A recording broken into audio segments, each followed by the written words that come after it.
Today we had Shelby Wood, a hockey player from Colgate University, and get to discuss her journey through hockey and her amazing experience like being a part of Team Canada, the Frozen Four, and playing at a Division One level. There were some great and inspiring stories to hear from a girl athlete's perspective. Also, if you have anything to buy through Amazon, click the link in the description and buy through there. Thanks and enjoy the podcast. Please welcome to the podcast our first ever female guest for episode 15, Shelby Wood. Hey guys. So we'll start off, Shelby. How's it going? What are you doing now with COVID? I've been up to a lot of hockey, surprisingly. We have extended our eligibility for NCAA stuff for the next month of May. So we've been basically having hockey every day since I've gotten home, which has been exciting. So I've been pretty busy with that. That's about it, really. Awesome. Yeah, so like practices and all of that? Yeah. It's all on Zoom. Every Monday we're doing stick handling and shooting stuff. And then we actually got access to a couple of videos of like NHL stars, Sidney Crosby, Kane, etc., that have been doing Zoom sessions with other kids. And we have the recordings of those. So we've been watching those. So essentially we've been almost on Zoom with them. And then we've been doing a lot of like our own video of like stuff we did throughout the season sort of thing. So that's awesome. Yeah. Yeah, it's definitely challenging. I guess with like athletes now, like you really have to find alternatives to, keep on top of your game and like keep like your strength and training on. So no, that's good that you're doing that, and it's awesome. Yeah, it's been fun. Okay, so let's start in order. Where did you play growing up? Because that's something that isn't online anywhere. Well, for girls hockey, it might be a little bit different than guys because we're able to move around a little more easily, which might be why you can't really find any of that stuff. But I started with the Cambridge Roadrunners for a year. I went to the Cambridge Hawks where I played boys for 2 years, back to the Roadrunners. And then the Roadrunners no longer had the AA organization for my age group, which is the highest. We don't have AAA in girls hockey. So at that time I moved to Kitchener for 3 years, to Oakville for a year. And then I played for the Cambridge Rivulets for 3 years for my last 3 years of high school. So I moved around a lot. So you went to Oakville for your midget AA? I actually just played Bantam, and then I skipped midget and played 3 years in the PWHL. Ah, that's pretty cool. Wow. Yeah. What was that like joining junior? Or really, it basically is junior. What was that like going into junior when you should have been playing midget? Yeah, it was honestly the biggest step I've ever had to take in hockey. Going from Bantam to midget, where the girls are suddenly, they could be a year out of high school and still playing. You can technically play until you're 21, and I was 15 wow. At that point.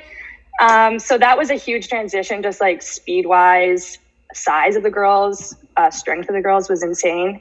But it was actually really nice coming back to play in Cambridge where I knew everybody. The coach was Jeff Hadaway, who was also a teacher at my high school. So that was really nice, felt familiar. And I also played with a girl who I actually played with at Colgate for 2 years. So it was a big step, but I had a lot of people who were there that really helped me get through it and like kind of learn my way throughout it all. Cool. So how was it like to adapt to that? Like, was there any things in particular that like helped you get up to speed with like other like players, or was there any like specific training thing that you did or any person in particular? I think what I really focused on was speed, just because I felt like that was the one thing that I could improve on that would make a huge difference in my game. And I also think that I'll give a little shout out to NLPT, but that's when I started really seriously training there 3 to 5 times a week. And so I think that was massive for me. Just like I was already a big girl, but I wasn't as strong as a lot of the players out there. So improving my speed, I think, and like getting my strength up to like the 18-year-olds that were on the ice or the 17-year-olds that were on the ice was really big to help me like find my place in that game. Awesome. Yeah. Did you find, you said you played with the Hawks a little bit. What was... That was interesting. I was only like 8 or 9, I think was those 2 years. So it wasn't as big a jump as it would have been as I got older between girls and boys. But I think that was probably one of the best things I did at that point for myself, was just like pushing myself to play for a team. Like there wasn't hitting or anything like that, but pushing the pace of my game at that point, even at such a young age, I think was really cool. And to know like where you could be and where the guys are is like kind of like a good measure for girls. Like we always want to be as good as possible. And a lot of times like we want to be like the guy players. Like we watch the NHL, we always want to be doing stuff like that, doing the things that the guys are doing. So I think that was really cool that I actually got to do it. I think I struggled a little bit like socially, just because I think a lot of times when you're that age, you play hockey for fun, and that maybe wasn't the best place for me. And I think that's really what ultimately made me change back to girls hockey. But I'm so happy I played for that 2 years that I did. Yeah. Yeah, I'm sure that'd be like a little bit intimidating, like kind of going in, like you're the only girl, right? Like you have to kind of find your space and stuff like that, which could be challenging, but I'm sure it probably made you a stronger and better player, more confident and stuff, right? So that's yeah, cool to absolutely. hear. So jumping into the Ribs, what was it like being captain last year?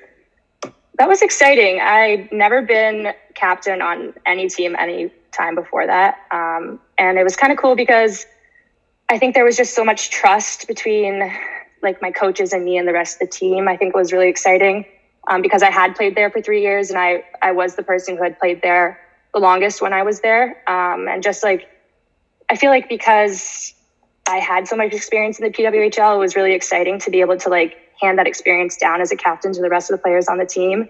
And I love Jeff Hadaway. I mean, my teacher, my coach, I feel like I can go to him for anything. So it was pretty cool to be able to work with him in that role as well. So it was a good experience for me for sure. Cool. Yeah. And then can you, for all our listeners, we have all these guys that are in the OHL and Junior B, and there's no really higher level than PWHL and girls junior. What is the lifestyle like? Like, what's your day-to-day life? It's junior, but it's not the junior you guys think of. For us, the difference between it's way more intensive, way more practices. You have to be at the top of your game, but it's still doing the same high school stuff that you would always be doing. I feel like the way to think of it is like if you played really high level hockey, but like still had to worry about your schooling just as much, just because for us, there's no league past that other than U Sport or NCAA. So for a lot of us, it's a good starting place to figure out how to balance elite level hockey and still balance academics at the same time. And so I feel like for girls, it's a really good primer for what's to come. But it's not, I hope one day we're able to have something that's more similar to the OHL or other leagues like that are junior. But for right now, the PWHL, I would argue, is probably one of the best junior leagues for girls in Canada.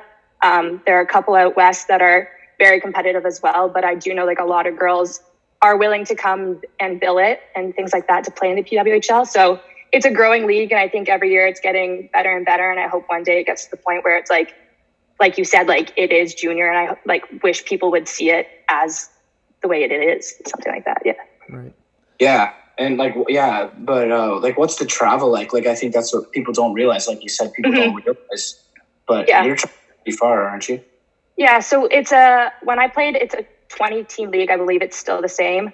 And we travel, the furthest we go is Windsor, and then the next furthest we go is Ottawa. So for those Ottawa teams, my roommate right now in college, she played for Ottawa teams, and almost every other weekend they are traveling like 5 hours to come play. So there's Kingston, Nepean, and Ottawa, which are like the three Ottawa area teams. And we play Southwest, which is Windsor.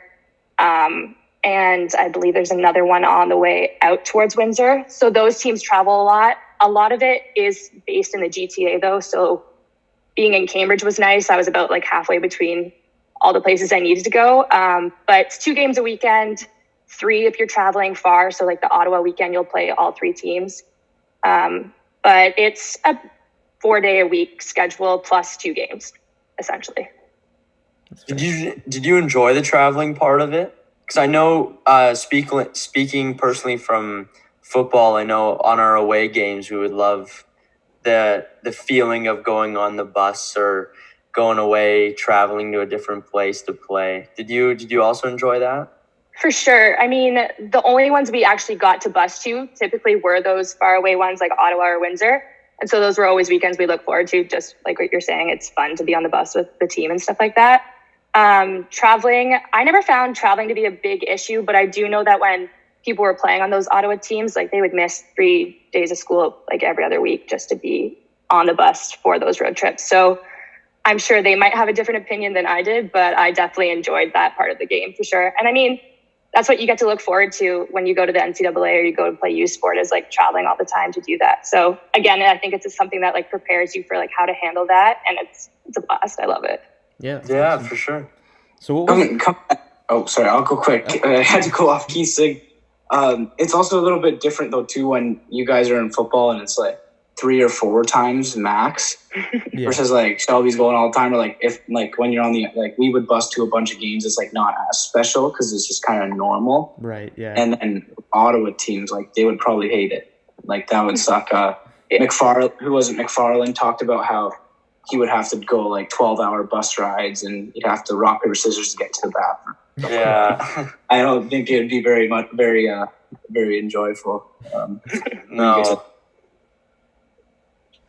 So yeah, my question was, what was like the process like of joining like Colgate? Like, how was like the whole like process, and how did you get there? Was there any steps along the way that helped you, or? Mm-hmm.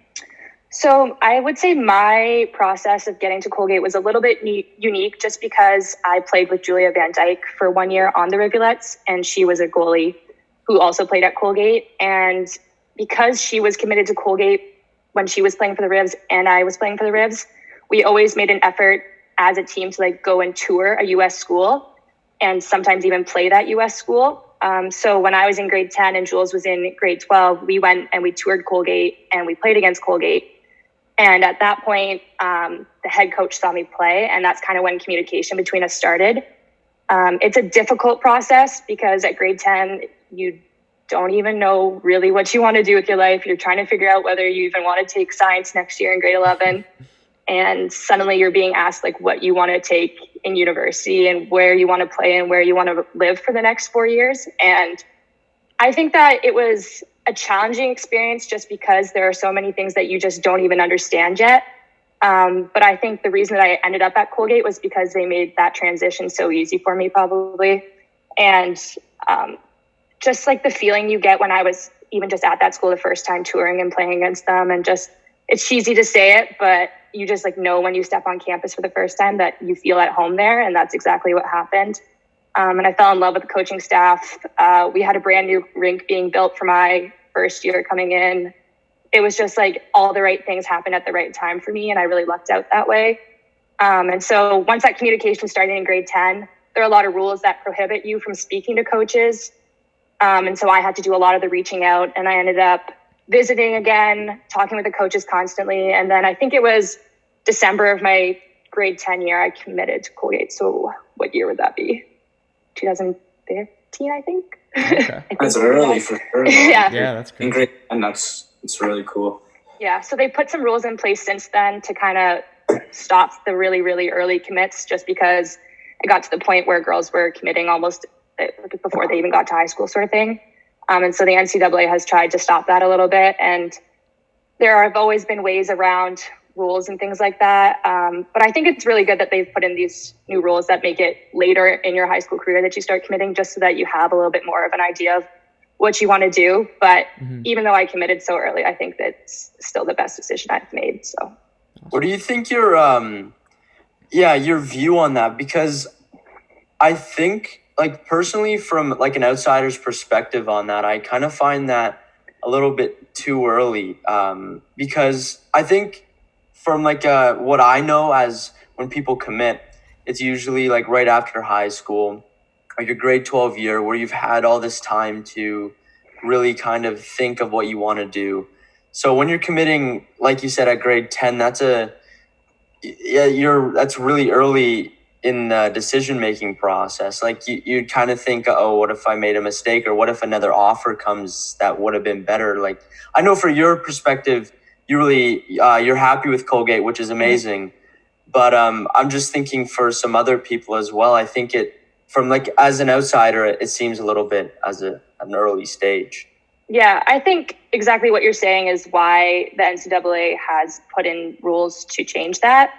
The only thing that we did have going for us and like my age group that really did commit very early was that this was just a verbal commitment. So nothing was signed until the end of grade 11. Oh, okay. Sort of thing. So, or it might have been I think that is the rule too. Yeah. All for grade 11. Yeah. Okay. So there was nothing like pen on paper, like this is my contract, but like there was nothing like making it so that it was very difficult for me to leave, which was nice. At that point I was being asked like, what do you want to do with your undergraduate degree? And I was like, my what? Like, I don't know what that is. Right. And so I 100% understand. And I think a lot of it probably was my parents pushing me in a direction that they kind of knew would be the best fit for me. I don't even think I realized it at that time, but I think I had really good directions from my parents. And so I think that was really helpful. But I agree that at grade 10, like, you don't know what you want. You don't know where you want to live. Like, it's a hard choice to make. Who knew I wanted to go to school like 5 hours away? Like, did I want that? Did I want to be close to family? So it's definitely early. And I'm sure I know people who decommitted and recommitted to new schools just because as they got older, they knew that maybe that place wasn't the best for them. I don't know. If I could like recommend anything to people like going through the process, is just take your time and don't feel pressured whatsoever. Because if they want you at the end of the day, like they're willing to wait for you to make that decision. And so I think the rules are helpful for that. But I think you kind of get told that you need to make a decision and you need to make it quickly. And it's not the case. So. Yeah, fair enough. I think perfect time before we get into detail on your Colgate career, to talk about Team Canada, playing for Team Canada. What was the experience like? That was arguably like the coolest thing I've ever done in my life. I think at the time I played U18. And so I was 16 and 17 when I was first involved with the program. I don't even think I really understood like how big of a thing it was that I was accomplishing there, but that was insane. I'm not sure if you guys know how the process really works. Like, do you want me to talk about how you get that sort of thing? Yeah, okay. If you just give a brief, that'd be awesome. Yeah, so under 18, they usually take 2 age groups, so you'll probably be 16 or 17 when you go. I got invited for the first time when I was 16. They invite you to a May strength and conditioning camp. You don't even bring your hockey equipment. It's purely, let's see how athletic you are sort of thing. And I just got destroyed by the fitness testing. I was nowhere near where I needed to be. I was basically told that if I could not get my beep test score up, my strength up, anything like that, that I didn't have a chance with the program. Wow. So I went home and I went to NLPT and I was like, this is what we need to do. And so I luckily got invited back the next year. And you find out these things as you go through the process, that there are ways to get auto invites back to the next camp. And one of those ways was to get an 11 on the beep test and to do the average number of chin-ups. So I went back to that next May camp when I was 17, got my 11 on the beep test, did enough chin-ups, and got the conditional invite to the next camp. So that year, my second year, I made it to the August selection camp. That one is 10 days long. They do almost the exact same fitness testing again, but then they also do like a camp game thing. So usually 2 teams, we play against each other. Other times we also play against like a U Sport all-star team. So they'll bring in the best players from U of T, Ryerson, etc. We'll play against them. And so after that, I made that team. So after the August camp, they make a series team and you either stay in Calgary or you go to Lake Placid and you play a 3-game series against the US. So I made that team. I stayed for the series in Calgary and pretty sure we lost to the US in that series, which that was too bad. But after that, they kind of send you home. There really isn't any like award or anything for playing in that series other than you get to say that you made that team that one time. But after that, they start to reevaluate basically every single player that they invited to that first camp in May. And so you wait until, I think it's December, to find out if you're going to make the World's roster. So from August to December, they're making a whole bunch of decisions on whether they want to invite you back. And so December, I got a call saying I had been invited to play on the World's roster.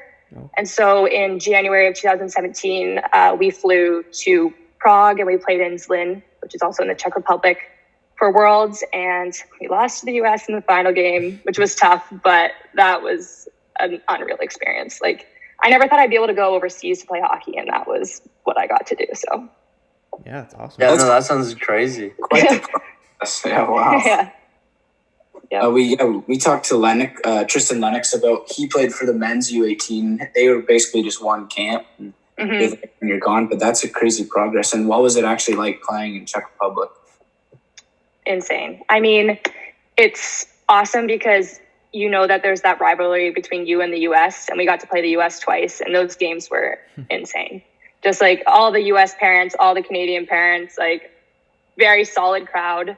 And it was just, I mean, it's like what you dream of doing as a kid. Like I have a photo of me on the ice with a Team Canada jersey on when I'm like 4 years old. And like the first time you get to put that on and you're like sitting in like Czech Republic about to go on the ice, like I'm getting goosebumps thinking about it. Like it's just the coolest thing that you'll ever get to do. It's like a dream come true. Yeah, that sounds amazing. It kind of sounds like an emotional experience too, of like being able to represent your country.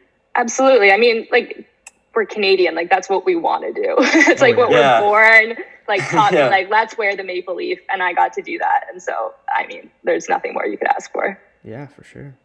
Well, congratulations a little bit. Thank you. That's awesome.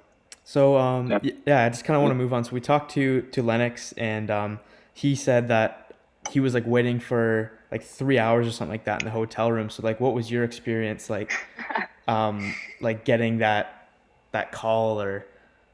Yeah. So waited 4 months. Well, in August we do the hotel room thing that he was talking about. Oh, okay. So that one is you pack up your suitcase, you sit in your hotel room, and you're either sent to like the bus to go home or to the airport, or you're told that you've made the team and like go wait in this conference room. Right. And I swear the first year that I made it to August camp, I swear I was the last person, like the last hotel room to get picked. I think I probably sat there for close to 3 hours too. That's and they brutal. get you up at like 6 a.m. Like breakfast is at 6:30 and the process starts. And I think I got out at like 10 maybe, sort of thing. And you're sitting there with your roommate. You want to sleep, but you're too nervous. You're waiting for a knock at your door just for them to come get you. And then you just get walked into a room and you either see the envelope that says that you're getting sent home and these are the reasons why, or you're told you made the team. So it's nerve wracking. Yeah. And I can't even explain like what that feeling is. That's brutal. You got to get to your flights on time if you're going home, I think is the real reason you do it. So, so now since we got through all those, that crazy story, let's hop into Colgate. And you talked about the Riz being the biggest adjustment you ever made, but what was the adjustment going into Division I hockey? Mm-hmm. I think it's a lot of the same things because you go in there again and suddenly you're 17 or 18 and you're playing against 22-year-olds. I had a girl on my team who was a 95 and she was 4 years older than me, but only in her third year. So that's true against the people you're playing against too. So I think that transition again is just like the speed and sheer talent of the girls. Suddenly you're playing against people from all over Canada and the US, plus anywhere else. Like we've had Czech Republic, we've had Switzerland just on my team alone. So you're suddenly playing against the best from all around the world, essentially. And that's a big step. I mean, I think that because of my experiences with Team Ontario and Team Canada, I had a lot of experience of playing at that fast pace and with those girls who are so strong and so talented. And so I kind of lucked out in that way, but that transition was also a really big one for me. Was it ever like a culture shock kind of like playing different teams? Like, did you like pick up notes of like how there was like different way they played the game, or was it kind of similar like as a whole kind of? No, I think you're absolutely right. Like there are teams like 3 years since my first year that like still play and run the same systems, and you can expect the same type of game from a lot of these teams, even as their players change every year. And I also think you start to understand the rivalries with the teams that you have. Like when we play Clarkson or we play Cornell, those are like the most physical, toughest, fastest games that we're going to probably play all year. And so I think you just start to come to expect that from certain teams, and it's a lot of fun. Would you say the physicality in college goes up? Because a lot of people don't realize how physical, like they stereotype and don't realize how physical girls hockey is, but it is really physical. And did you notice that? I think for sure. I've had people watch my games because they're live streamed and things like that. And people are like, so you're not allowed to hit? And I'm like, no, that's not hitting. Like technically it's like rubbing out is what we're doing. And so I think that the games are way more physical for sure. And it's a lot more leniency from the refs too. I think they're more willing to be like, you know what, like that was safe. It wasn't like a dirty hit or anything like that. Like let the girls do it. So I for sure think that they're definitely more physical than what you experience in the PW. Do you like, or would, as a player, do you like when there's hitting for say? Because I know we've talked to a lot of the other guys and they enjoy it, especially an episode that hasn't came out yet, but with Brzezinski, Kyle Brzezinski, he's kind of like a fighter. But we've all kind of had a bunch of conversations about how hitting is good per se in certain situations. And would you agree with that? I think it's hard for me because like I'm 5'9", I'm one of the bigger girls on the ice. So I would be totally okay with hitting being implemented in women's hockey. But I look at one of the girls I live with, like she's 5'1", and if like that's a big height difference. Yeah. And I understand why there isn't hitting in women's hockey. I think it allows us to play a faster, cleaner game that we wouldn't be able to play if we did have hitting. And so I really enjoy that the refs have started to allow more contact and more physicality. Do I think hitting is where we need to go with it? Probably not, just because of it limiting a good number of girls who are able to play in the game, I think, and do it safely. So personally, I don't think I would mind it, but I was just lucky enough to be one of the bigger girls on the ice usually. Yeah. Sure, yeah.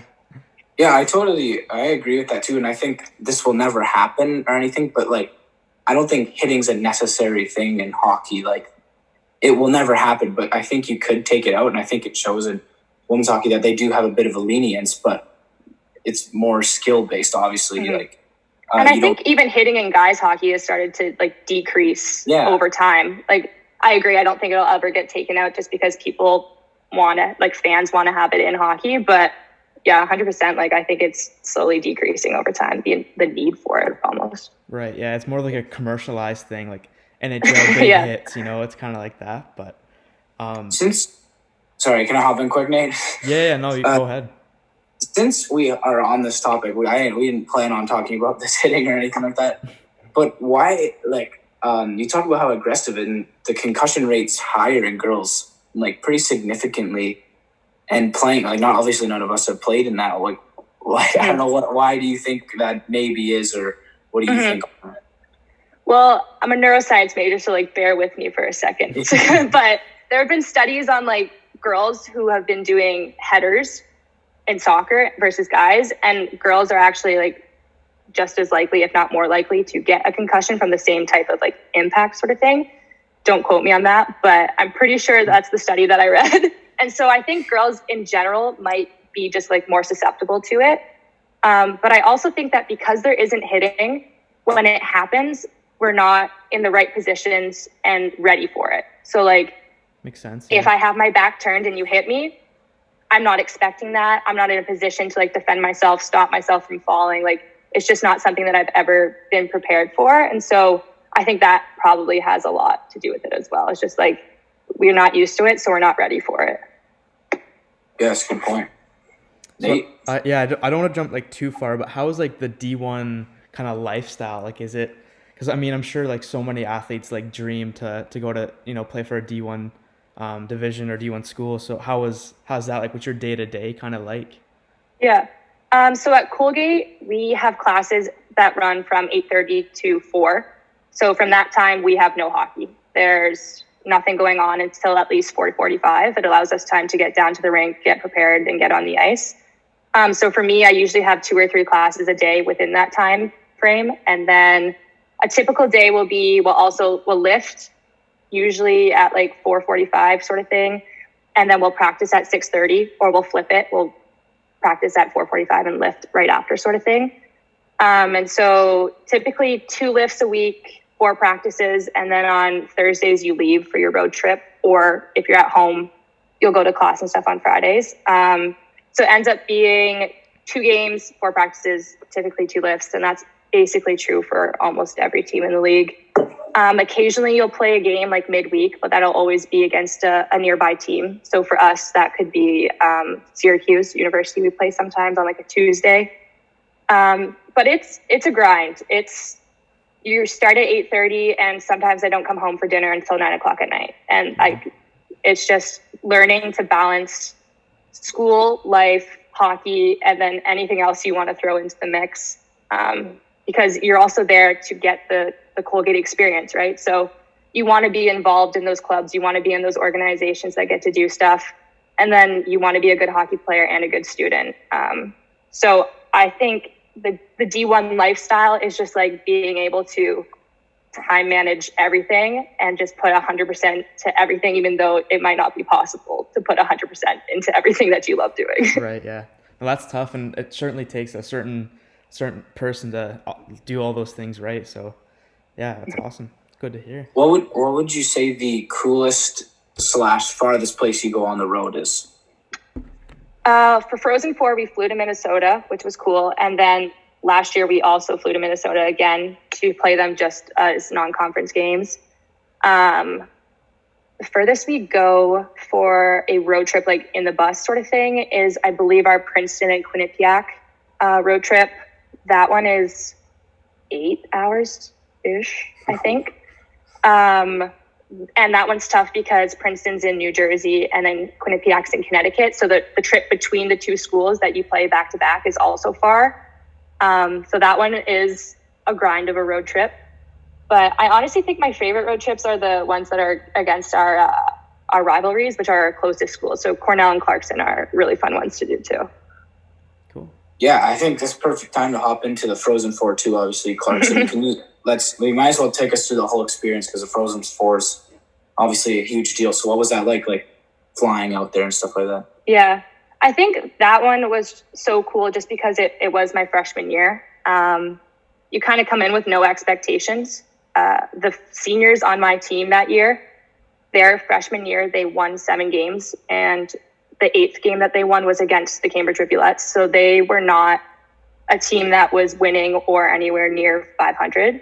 And to flip that around in 4 years and end up at the Frozen Four for their final year was insane. And just to be a part of that and just know that you got to do that with them and for them was insane. And then flying out there, I've never flown other than to check to play a game before. So that was a whole new experience as well. And packing your bags onto the plane and things like that was all cool.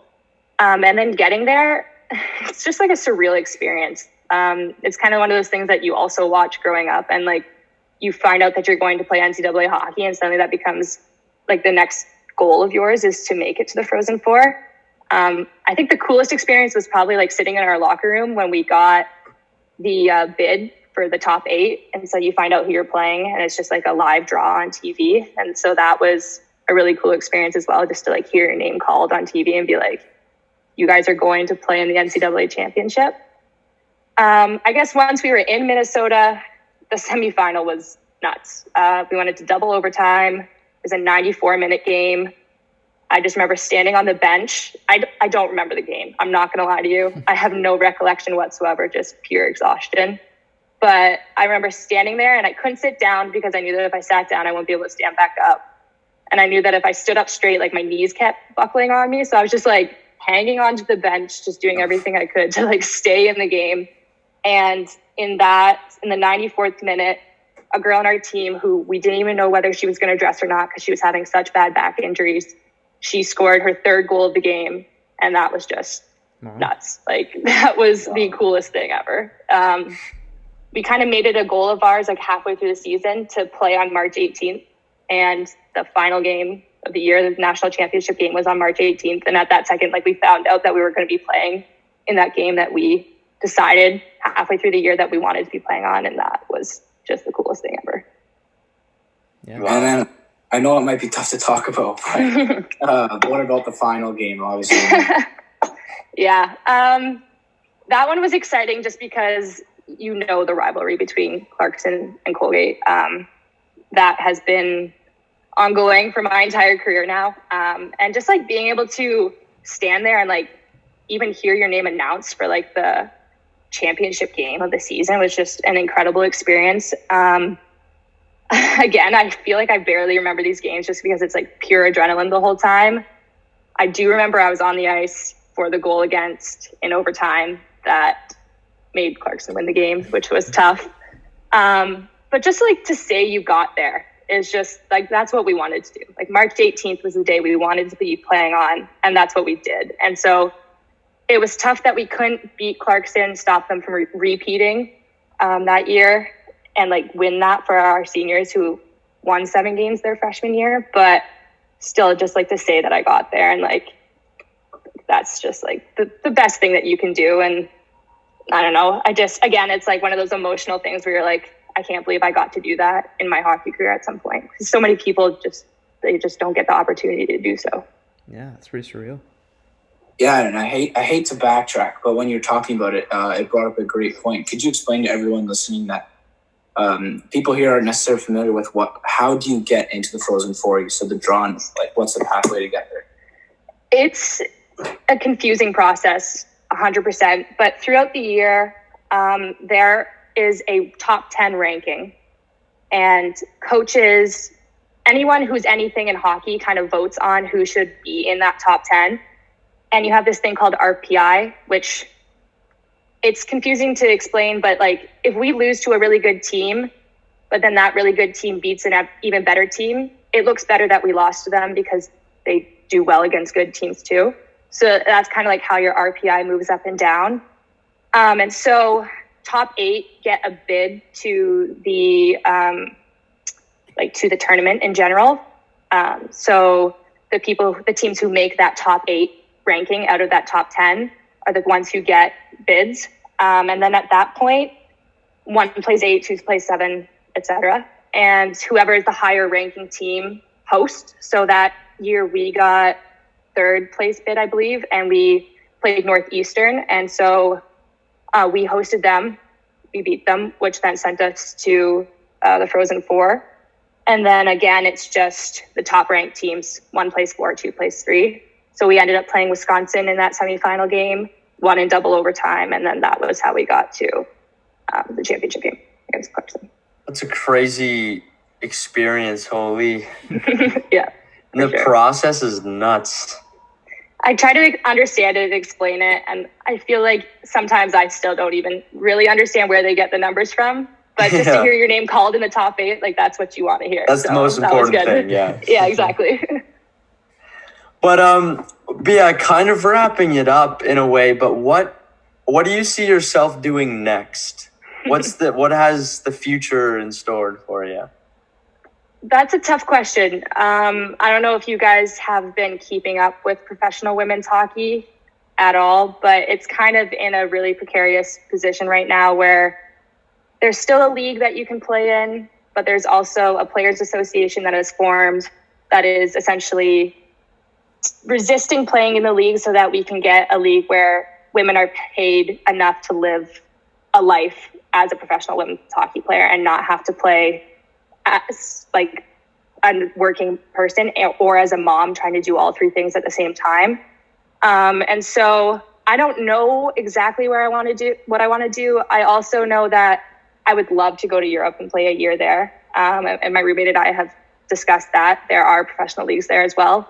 But I also want to support this group of women who's like willing to put aside their dreams of playing professional women's hockey to try and get us a league that is really viable as like a lifelong career path sort of thing. So my answer is I don't really know, but probably one of those 2 options, either Europe or hopefully putting myself within that players association and just trying to see what we can do for women's hockey in the future. That's amazing. Do you have any, if there's anyone listening right now who was in your spot before you made it to Colgate, do you have any advice for them right now listening? Like for girls in high school sort of thing? Yeah. I think the biggest thing that you can do to like get you where you want to go with your sport is just understanding what you're good at. I think a lot of times players get so focused on like all these things that they struggle with, and they always want to work on those things that are their weaknesses, and you need to do that too. But I think what gets you really far in high level hockey is excelling at what your role is on a team. And so I know that some things that people struggle with a lot is like in the PWHL, you might have been one of the top players on your team and suddenly you go into the NCAA and that's no longer true. But I feel like if you are willing to put the work in and do what you are supposed to do for that team. So if you're a goal scorer, like that's your thing. For me, I'm a stay-at-home D, like that's what I'm going to do. And so I think a lot of people like just get so worked up about that. And so I would just say like, know what you're good at and just like keep building on that. And just another thing is like, don't feel pressured to go anywhere or make any decisions too quickly. I think that's another thing that gets to be a problem in high school, especially with the way that commitments have been happening for women's hockey. So that's what I would say. Awesome. Perfect. Thank you so much. And thank you so much for coming on and sharing all these amazing stories. It's really cool to get a whole another's perspective on things as well. Yeah. Well, thanks for having me. I'm glad you guys are interested and want to talk about women's hockey. That's awesome. Yeah, for sure. Yeah, for sure.